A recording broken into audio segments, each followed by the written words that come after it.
제가 국회의원들한테 사정을 했어요. 어떻게 1년에 세금을 3배를 올리냐. 이거는 무지막지하다. 그리고 세무사를 그렇게 내가 세금 가지고 4년밖에 안 먹고 살았는데 이렇게 올린 시절은 없었다. 근데 세상에 이렇게 올리냐고 했는데 얼마나 국민들한테 이렇게 충격을 주고, 아니 집값을 국민들이 올렸어요? 우리가 집값 올리자고 단합해서 올렸냐고. 정책을 바보같이 쓰니까 집값이 올라가게 했잖아요. 바보같이 쓰니까.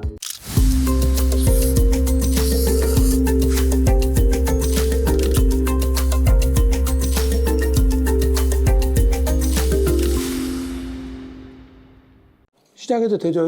네. 조금 속도를 좀 내겠습니다, 이제부터. 종합부동산세는 특별하게 어려운 건 없고, 종부세 계산 구조는 다 기억하시잖아요. 개별 공시가격에서 기본적으로 공제금액 9억 원, 1세대 1주택이면 10억까지 차감하고, 그리고 초과 금액에 대해서 공정시작 가입비율이 현재는 60%인데 이제 이거는 변동할 수는 있습니다. 지금 세율 체계 2주택까지는 일반 세율, 3주택부터 중과세율 체계는 이거는 지금 민주당이 그때 당시 합의를 해서 고쳐놓은 거라서 이걸 바꾸기는 힘들 것 같아요. 이거는 안 바꾸는데 공정시작 가입비율은 조절이 가능하고요. 공시가격도 지금 국민의힘 정부에서는 될 수 있으면 붙잡고 있었잖아요. 안 올렸는데 과표 현실화 2030년까지 하는 것들 다 지금 중장기 계획을 다 중단시켜 놓은 상태였는데, 만약에 종부세를 올린다면 두 가지예요. 주택 공시가격을 인상시키거나 시가에 가깝게 인상시키거나 지금 말씀드린 공정시장 가격비를 변동시키거나, 그다음에 1세대 1주택자에 대한 고령자와 장기보유자에 대한 80%까지 세액 공개해 주는 것. 이 부분에 대해서도 약간 조정을 할 수는 있을 거라고 보여지는데, 여기는 1세대 1주택자이기 때문에 이거는 잘 안 건드릴 것 같아요. 이거는 그냥 놔둘 것 같습니다. 그다음에 세부담 초과 상한액도 문재인 정부 시절에 300%까지 올렸는데 제가 국회의원들한테 사정을 했어요. 어떻게 1년에 세금을 3배를 올리냐. 이거는 무지막지하다. 그리고 세무사를 그렇게 내가 세금 가지고 4년밖에 안 먹고 살았는데 이렇게 올린 시절은 없었다. 근데 세상에 이렇게 올리냐고 했는데 300% 올렸잖아요. 그러니까 2천, 3천 냈던 양반 1억까지 막, 그거는 말이 안 되잖아요. 얼마나 국민들한테 이렇게 충격을 주고, 아니 집값을 국민들이 올렸어요? 우리가 집값 올리자고 단합해서 올렸냐고. 정책을 바보같이 쓰니까 집값이 올라가게 했잖아요. 바보같이 쓰니까. 다 매물잠금 현상이 생기게 만들었잖아. 그래서 올려놓고 이제 이렇게 세금으로 때려버리면 뭘 실현했냐고요. 그래서 이거는 세부담 상한선은 지금은 안 건드릴 것 같긴 해요. 150%도 무지막지한 거잖아요, 사실은. 이거는 안 건드릴 것 같은데 이제 모르겠습니다. 어쨌거나. 그래서 현재 시스템이 잘 돼 있는 것이 2주택이든 3주택 중과세 규정도 12억까지는 일반세율로 똑같이 적용을 1%짜리를 해줘요. 12억이 넘어갈 때부터 이제 중과세율이 1.3과 2.0으로 0.7% 정도 올라가는 것이지, 그래서 지금 아파트들이 거의 시세 대비 한 60%에서 70% 사이 아닌가요? 그 정도에다가 그다음에 우리가 공정시장 가격비율이 60%니까 40% 정도 가지고 과세를 하고 있거든요, 지금. 그래서 거기 보면은 시가 30억 돼야 과세되기 시작합니다, 사실은. 따져보면 그 정도로 감가를 갖고 지금 한 10억 이하 정도면 그 29억이 돼야지 공시가액 과세표이 10억 된다고 그러잖아요. 그래서 이제 이때부터 세금이 조금 걸릴 것 같다 이 말이거든요.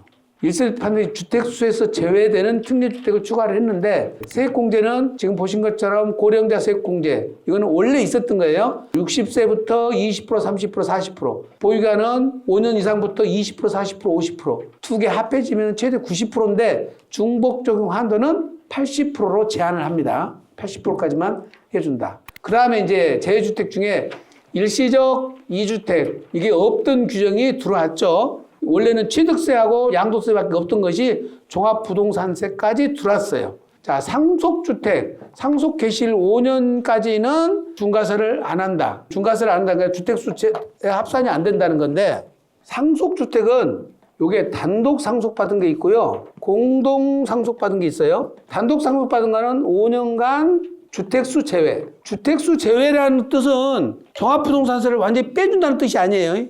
주택수에서 이것은 빠진다는 뜻이니까 상속주택의 가격은 합산되고 있는 거죠. 합산이 배제되는 건 뭐예요? 임대사업자들. 합산이 배제되는 거예요. 그러니까 주택수에서도 빠지고 과세표준 산입에서도 빠지는 거예요. 그러니까 여기서 주택수에서 제외된다고 그런 것은 1세대 1주택 판정할 때 주택수에서 제외되면 2주택자임에도 불구하고 1주택이 돼서 아까 세공제를 한다는 뜻이고, 그 다음에 3주택자가 되는 것을 제외가 되니까 기존에 있는 다른 주택만 갖고 2주택인지 3주택을 판정한다는 뜻이에요. 언제까지 봐준다고요? 5년 될 때까지. 5년까지만 봐준다. 5년이 넘어 어쩐다고? 그때는 주택수에 포함이 된다는 거예요. 그거는 어쩐다 단독주택일 때 그래. 공동상속주택 중에 40%이거나 또는 6억 원 이하이거나 면은 어쩐다는 거예요? 소수지분권자라서 이거는 영원히 빼주는 거예요. 주택수에서. 중과세를 안 먹는 거죠. 그래서 공동상속을 받을 때 벌써 2주택자인 사람은 단독상속을 받으면 안 돼요. 공동상속을 받아서 가액을 6억 이하로 낮춰버리거나 지분율을 40% 이하해야 되니까 39% 받으면 돼. 굳이 40% 받을 필요가 없죠. 그래서 요거는 단독상속 받을 때 요 상속주택은 제한이 없어. 주택수 제한이 없어요. 즉 5채가 있어도 5채를 다 받아도 5년간 빼준다 이 뜻이에요. 한 채가 아니에요. 한 채가 아니에요. 취득세도 똑같아. 예, 5년간 주택수에서 빼주는 거예요. 5년간. 이건 또 동일해요. 동일한데 요가 달라. 공동상속은. 소수지분권자는 제외. 소수지분권자는 무조건 제외예요. 그럼 소수지분권자가 아니고 지분이 조금이라도 더 많은 사람 걸로 가기 때문에 지분이 그보다 적으면 무조건 빼준다는 거예요. 여기는 비율과 가액이 없어. 그래서 어머니하고 나하고 공동으로 50대 50 받았어. 그러면 어떻게 가요? 소수 지분권자가 누가 되냐면은 지분이 51, 49면은 51이 지분권이 큰 거니까 그분으로 가는데 49가 소수 지분이 되겠죠? 50대 50 받아지면은 그때는 어디로 가요? 상속 개시 당시 거주자. 상속 개시 당시도 거주를 같이 했거나 안 살았으면 어디로 가? 연장자로 가는 거예요. 쌍둥이는 먼저 태어난 놈. 먼저 태어난 놈. 근데 거기 시가 안 나오죠? 속일 수가 있겠죠? 그걸 조금 문제가 있어요, 그것도. 예, 문제가 있습니다. 근데 이거는 소수지분권자인데, 여기는 우리 양도소득세랑 개념이 비슷해요. 그냥 갖고 온 것이. 예. 그러니까 이게 상속주택에 관련된 것도 양도세 다르고, 종부세 다르고, 취득세 다르고. 왜 똑같이 만들면 얼마나, 뭐 어떻게 덧나나? 다 다르게 만들어놨다니까, 다 다르게. 그래서 취득세도 지금 단독상속은 5년간은 봐준다. 예, 5년간은 봐준다. 상속받은 거는 주택수 제한이 없다. 그래서 5년간이 넘어가는데 보세요. 그 다음에 지방저가주택이라는 게 새로 들어왔죠. 그전에 3억이었는데 4억으로 올랐어요. 지방소재 주택공시 가격이 4억 원 이하인 주택 한 채만 봐줘. 한 채. 자, 두 채가 있으면 어떻게 돼요? 한 채 빼주고 한 채만 들어간다는 뜻이 아니라 두 채 다 탈락. 왜? 아까워요? 하나는 봐줘야 될 것 같아요? 하나만 갖고 있으라는 거예요. 두 채 갖고 있으면 기본 한 채도 안 해준다는 거예요. 그 뜻이에요. 여기도 마찬가지예요. 인구감소지역도 한 채만 해주는 건데 공시 가격 4억 원 이하 한 채만 해줘요. 두 채 있으면 둘 다 탈락. 여기 비수도권 중공 미분양 주택 요거는 주택수 제한 없이 다 봐준다. 여기만 제한이 없어요. 예. 한번 이제 예시를 들어보면 지방저가주택 3억짜리가 있다면 우리가 13억으로 합산해서 과세표준을 산정하고 12억을 빼주되 그 다음에 1세대 1주택이기 때문에 중과세를 적용 안 하고 기본세를 적용하고 똑같이 세액공제를 고령자 장기보유공제를 1주택자로 해주는 거예요. 똑같이 해주는 거예요. 그 다음에 이제 인구감소 지역도 마찬가지입니다. 3억짜리 있으면 일반주택 10억에다 3억 플러스해서 13억으로 가고, 예, 2주택자지만은, 예, 1세대 1주택, 주택수에서 제외되니까 기본세율 적용하고 똑같이 세액공제를 받도록 되어 있다. 대신 준공 후 미분양주택은 두 채가 있다 하더라도 다 해준다. 그래서 18억까지 해서 12억까지는 공제받고 기본세율과 세액공제는 다 해주는 케이스입니다. 이렇게. 그래서 요거는 간단한 거니까 이해를 하시고 제외시킨 거 있다는 것이 알아두시고 종부세에서 여러분이 꼭 참고로 알아둘 것 중에 하나가 보세요. 주임사 등록을 하면 내가 1주택자가 주임사 등록이 됐으니까 어떻게 돼요? 합산이 배제되죠. 1주택자니까 지금 말하는 고령자 공제하고 장기보유 공제가 되는데 이거는 합산 배제됐으니까. 자, 합산이 배제됐는데 1세대 1주택으로 봐서 세액 공제가 들어가는데 전제 조건이 주임사 등록되어 있는 집을 가졌을 때는 본인이 이 집에서 거주를 해야 돼. 거주를 해야 돼요. 거주를 안 하고 있으면 어떻다는 거예요?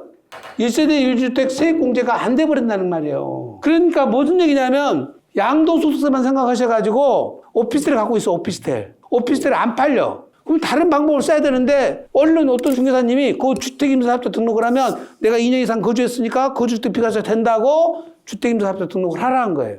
했는데 그거를 내가 지금 빨리 팔아야 됐으면 상관이 없어. 근데 그 상태에서 내가 안 팔리니까 갖고 있어버린 거예요. 그러니까 세액공제 바꿔다고 200만 원 내던 놈의 세금이 갑자기 1,500만 원 나와본 거예요. 1,500만 원. 이거는 아까 보신 한도에 상관없어요. 이게 주택임대사업자 등록이 안 되는 상태하고 비교를 하는 것이니까. 거주를 안 하고 있는 상태에서 주택임대사업자 등록을 해버리니까 종부세가 폭탄이 나와버렸단 말이에요. 꼭 이거를 여러분들이 꼭 기억을 하셔야 됩니다. 그래서 오피스텔 그거 갖고 있다가 예, 사가지고 2천만 원 손해봤는데 또 이것 때문에 종부세 또 세금 폭탄 맞으니까 얼마나 열이 받아요, 그게. 그래서 제가 볼 때는 오피스텔 될 수 있으면 안 사면 좋겠는데. 왜 사요? 월세 받는 재미로? 딴 건 월세 안 나와요? 사면? 하여튼 사는 이유가 있겠죠. 근데 이거 지금 이 부분을 잘 놓치시니까 꼭 기억을 하시라는 뜻입니다.